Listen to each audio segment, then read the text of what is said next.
মানসুর ইবনে আম্মার বর্ণনা করেন, আমার একজন বন্ধু ছিল যে জীবনে অনেক গুনাহ করেছিল, নিজের উপর জুলুম করেছিল, নিজের উপর অবিচার করেছিল। অতঃপর সে আল্লাহ তাআলার কাছে তাওবা করে। তাওবা করার পর থেকে আমি তাকে দেখতাম সে অনেক ইবাদত করত, অনেক নামাজ পড়ত, অনেক রোজা রাখত, অনেক তাহাজ্জুদ পড়ত। হঠাৎ করে একদিন তাকে খুঁজে পাচ্ছিলাম না।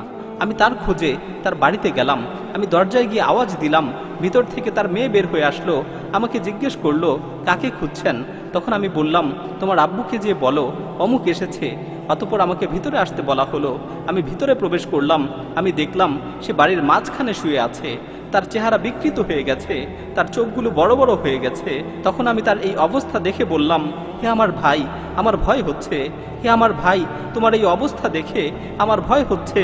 তুমি বেশি বেশি করে লা ইলাহা ইল্লাল্লাহ বলতে থাকো। এ কথা শুনে সে অনেক কষ্ট করে আমার দিকে তাকালো, অতঃপর বেহুশ হয়ে গেল। যখন তার হুঁশ ফিরে আসলো, আমি তাকে দ্বিতীয়বার আবারও বললাম, হে ভাই, বেশি বেশি করে লা ইলাহা ইল্লাল্লাহ বলতে থাকো। সে আবারও বেহুশ হয়ে গেল। যখন তার হুঁশ ফিরে আসলো, আমি তৃতীয়বার আবারও বললাম, হে ভাই, বেশি বেশি করে লা ইলাহা ইল্লাল্লাহ বলতে থাকো। সে চোখ খুলল, আমার দিকে কিছুক্ষণ তাকিয়ে রইল, চোখের পানি ছেড়ে দিয়ে বলল, হে ভাই মানসুর, আমার মাঝে আর এই কালেমার মাঝে প্রাচীর তৈরি করে দেয়া হয়েছে। আমি ইচ্ছা করলেও এই কালেমা পাঠ করতে পারছি না। তখন আমি বলে উঠলাম, লা হাওলা ওয়ালা কুওয়াতা ইল্লা বিল্লাহ। আমি তাকে বললাম, তুমি যে এত নামাজ পড়তে, এত ইবাদত করতে, এত আমল করতে, এত তাহাজ্জুদ পড়তে, এগুলোর কি হলো? তখন সে বলল, তুমি যে আমাকে ইবাদত করতে দেখতে, আমি এর কোনো কিছুই আল্লাহর জন্য করতাম না। আমি আমার সকল ইবাদত, আমি আমার সকল আমল, এগুলো মানুষদের দেখানোর জন্য করতাম। আর আমার তাওবা ছিল মিথ্যা তাওবা। আমি মানুষদের দেখানোর জন্য তাওবা করেছিলাম।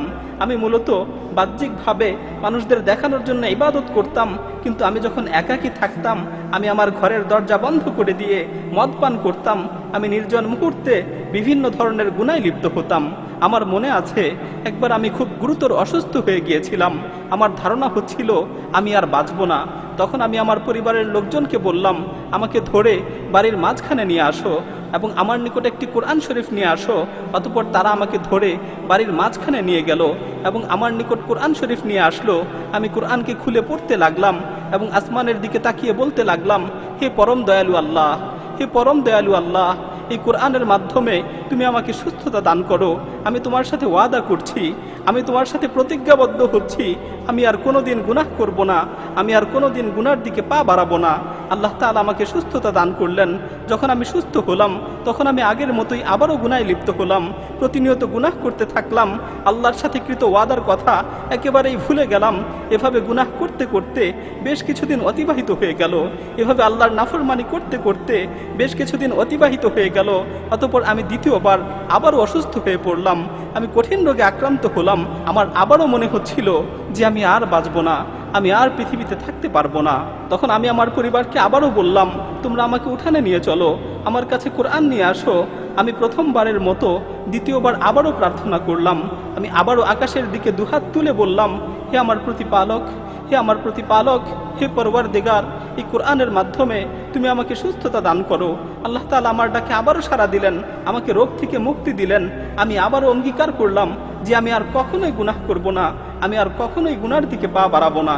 কিন্তু দ্বিতীয়বারেও আমি আমার অঙ্গীকারের কথা আবারও ভুলে গেলাম। আমি আবারও গুনায় নিমজ্জিত হলাম।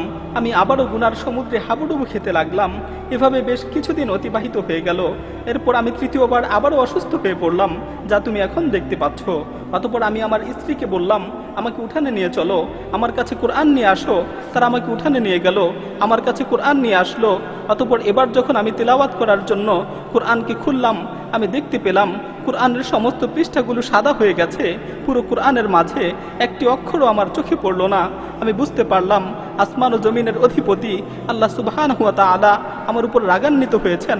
আসমান ও জমিনের অধিপতি আল্লাহ সুবহানাহু ওয়া তাআলা আমার উপর ক্রোধান্বিত হয়েছেন, কারণ আমি বহুবার তার সাথে ওয়াদা করেছি, বহুবার ওয়াদা ভঙ্গ করেছি। আমি বহুবার তার কাছে তাওবা করেছি, বহুবার তাওবা ভঙ্গ করেছি। তিনি আমাকে অনেকবার সুযোগ দিয়েছেন, কিন্তু আমি বারবার এই সুযোগের অপব্যবহার করেছি। আমি বুঝতে পারলাম যে আল্লাহ তাআলা আমার উপর রাগান্বিত হয়েছেন। তাই আমি আসমানের দিকে হাত তুলে বললাম, হে আল্লাহ, আমাকে এই বিপদ থেকে মুক্তি দাও। হে আল্লাহ, আমাকে এই বিপদ থেকে রক্ষা করো, আমাকে এই বিপদ থেকে উদ্ধার করো। আমি যখন এই কথাগুলো শেষ করলাম, আমি শুনতে পেলাম কেমন যেন আসমান থেকে আমাকে লক্ষ্য করে বলা হচ্ছে, তুমি যখন বিপদে পড়ো তখনই আমার কাছে আসো, আর যখন বিপদ শেষ হয়ে যায় তখন আবারও গুনায় লিপ্ত হও। তোমাকে আমি কতবার বিপদ থেকে উদ্ধার করেছি, তোমাকে কতবার বিপদ থেকে রক্ষা করেছি, কিন্তু তুমি একবারও নিজেকে শুধরানোর চেষ্টা করনি। মানসুর ইবনে আম্মার বলেন, এ কথা শুনে আমি ক্রন্দন করতে করতে তার কাছ থেকে উঠে গেলাম। আমি যখন বাড়ি থেকে বের হওয়ার জন্য দরজার কাছাকাছি পৌঁছলাম, তখন পিছন থেকে সংবাদ আসলো সে মারা গেছে, সে মৃত্যুবরণ করেছে। সে তওবা না করেই মৃত্যুবরণ করেছে। তার মাঝে ও তাওবার মাঝে প্রতিবন্ধকতা সৃষ্টি করে দেওয়া হয়েছে। প্রিয় ভাই ও বোনেরা, আল্লাহ তাআলা আমাদেরকে তওবা করার সুযোগ দিয়েছেন। আল্লাহ তাআলা আমাদের ডাক দিয়ে বলছেন, ইয়া আইয়ুহাল্লাযীনা আমানু তুবু ইলাল্লাহি তাওবাতান নাসুহা আসা রাব্বুকুম আন ইউকাফিরা আনকুম সাইয়্যাতিকুম ওয়া ইউদখিলাকুম জান্নাতিন তাজরি মিন তাহতিহাল আনহার।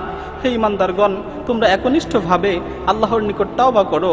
হে ঈমানদারগণ, তোমরা একনিষ্ঠভাবে আল্লাহ তাআলার নিকট তওবা করো। আল্লাহ তাআলা অবশ্যই তোমাদের গুনাহগুলোকে ক্ষমা করে দিবেন এবং তোমাদেরকে জান্নাতে প্রবেশ করাবেন, যার তলদেশ দিয়ে নহরসমূহ প্রবাহিত হয়। আল্লাহ তাআলা আমাদেরকে তওবা করার সুযোগ দিয়েছেন, কিন্তু আমরা এই সুযোগকে অবমূল্যায়ন করছি। আল্লাহ তাআলা আমাদের তওবা করার সুযোগ দিয়েছেন, কিন্তু আমরা এই সুযোগের অপব্যবহার করছি। এমন একটি সময় হবে যখন আমাদের মৃত্যু চলে আসবে, তখন আমরা তওবা করতে চাবো, কিন্তু আমাদের তওবা কবুল করা হবে না। আল্লাহ তাআলা বলছেন, ওয়ালাইসাতিত তাওবাতু লিল্লাযীনা ইয়ামালুনাস সাইয়্যাত হাত্তা ইযা হাদারা আহাদাহুমুল মাউত ক্বালা ইন্নী তুবতুল আন। আর এমন লোকদের জন্য কোনো ক্ষমা নেই যারা মন্দ কাজ করতেই থাকে, এমনকি যখন তাদের মাথার উপর মৃত্যু এসে উপস্থিত হয় তখন বলতে থাকে, আমি এখন তওবা করছি। প্রিয় ভাই, আর দেরি নয়, আসুন এখনই তওবা করি, সুযোগ থাকতে তওবা করি, সুস্থ অবস্থায় আল্লাহর দিকে প্রত্যাবর্তন করি।